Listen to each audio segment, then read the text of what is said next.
You have to help me again with the pronunciation here. Cserszegi? Cserszegi? You know, I always said to my French colleagues when I used to work as a sommelier, they were like, oh, you don't know how to pronounce Pouligny-Montrachet, or you don't know how to pronounce Chassagne-Montrachet, what are you doing here? And I'm like, can you pronounce Cserszegi Fűszeres? Hello, Csilla, and thank you for welcoming me here at Sebestyén. We are in Szekszárd. Just recorded a beautiful interview about the wine-growing region, right? Unity again, and now we are tasting some white wine. Cserszegi Fűszeres.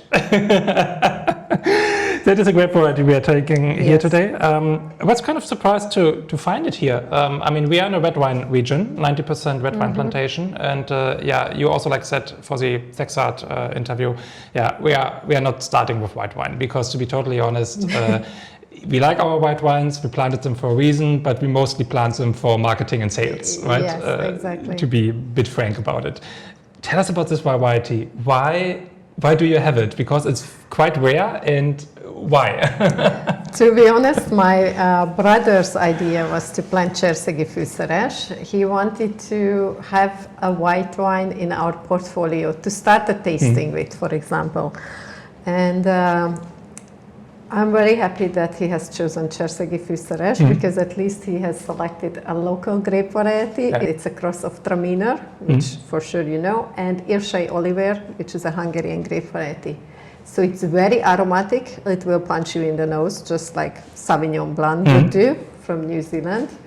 But it has very nice flowery aromas. So people, even my brother's mind, I think, when he has chosen this grape variety was that even people who are not such a wine drinkers, they would understand and they would like it. And actually this is true that people, when they taste this grape variety, are like, oh, it's very nice and grapey and flowery and nice on the nose.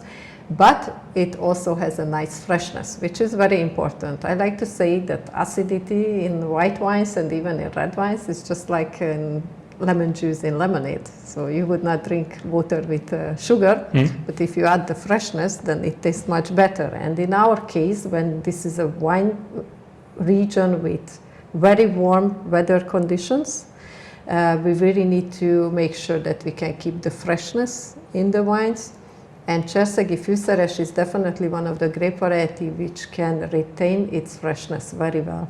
So it can happen in certain vintages when even the vintage is very warm. We have planted this grape variety on a plateau, so sometimes the acidity can be even too high.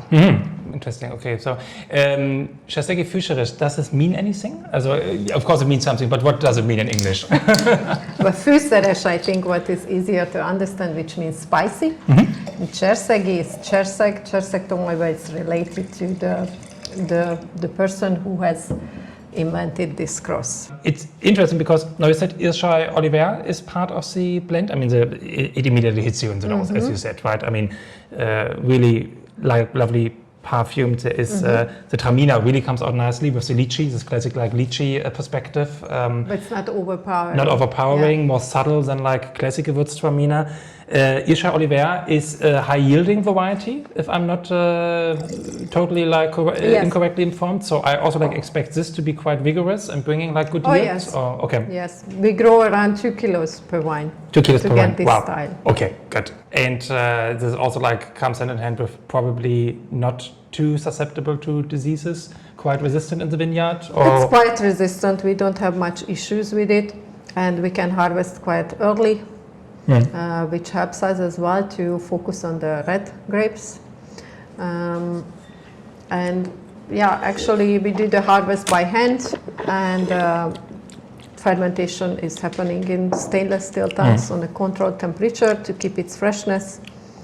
And a few months later we bottle the wine.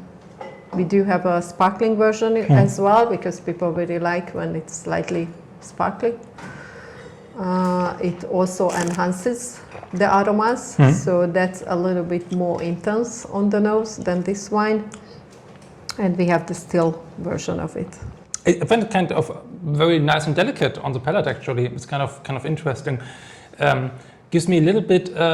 Sometimes you have these like varieties where you have I call it for a disconnect between nose and palate, right? Because you expect something, especially from the highly aromatic varieties, you expect something more sweet and more powerful, so to say, on the palate, right? You when you have this like lychee and these peach characteristics here, very floral in that regard, highly aromatic, as you said.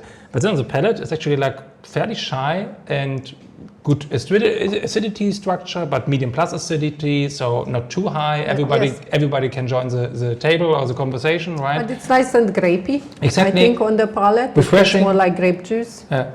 It's that's why I think it's quite popular. In Hungary, definitely, it's a quite popular grape variety.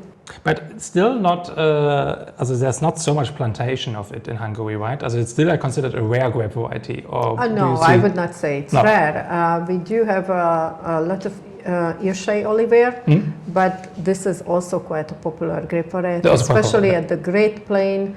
There are many regions where they plant it. Okay. I would not say it's as hidden as like, or rare as like Kadarka would be. So we have much more. I'm not 100% sure how many hectares, but we can check that. Great. Thank you. Then thank you for introducing Cserszegi Fűszeres to us. Big pleasure. One more take on the grape variety project. Yeah, and thank you for hosting us here at the Sebestyén Winery. Also like having in the show notes a link to the Szekszárd interview if anybody's interested in like beautiful Hungarian red wines. Yeah, and otherwise, stay tuned. Thank you for visiting us. Cheers. Cheers.